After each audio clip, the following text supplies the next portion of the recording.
नमस्कार, मी संस्कृती आणि आपण पाहत आहात नवा मराठा। आजकाल नागरिक एसटी महामंडळाच्या बसने प्रवास करण्याला अधिकची पसंती देत असतात, कारण आजही ग्रामीण भागात एसटी दळणवळणाचे मुख्य साधन आहे।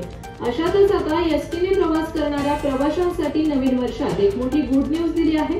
आता एसटी बस कुठपर्यंत आली आहे हे प्रवाशांना त्यांच्या मोबाईलवर बघता येणार आहे। त्यामुळे प्रवाशांचा वेळ देखील वाचणार आहे। सध्या राज्यातील जवळपास 50 मार्गांवर एसटीच्या फेऱ्या होतात, मात्र काही कारणास्तव एसटीला उशीर होतो, त्यामुळे प्रवाशांना तात्काळ बसावे लागते। मात्र या समस्येवर एसटी महामंडळाकडून तोडगा काढण्यात आलेला आहे।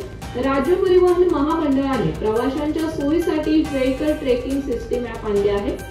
व्हीएलटीच्या माध्यमातून प्रवाशांना एसटीचे थांबे, बस स्थानकात बस किती वाजता येणार हे 24 तास अगोदर कळेल।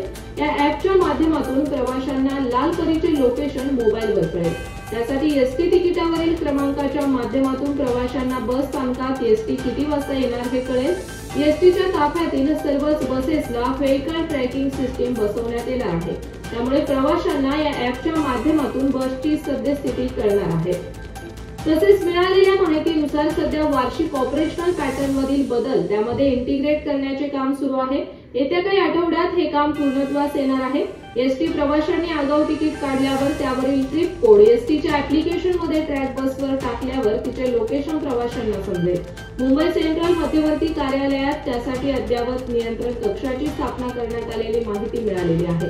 तर अशाच माहितीपूर्ण बातम्यांसाठी चॅनलला सबस्क्राइब नक्की करा।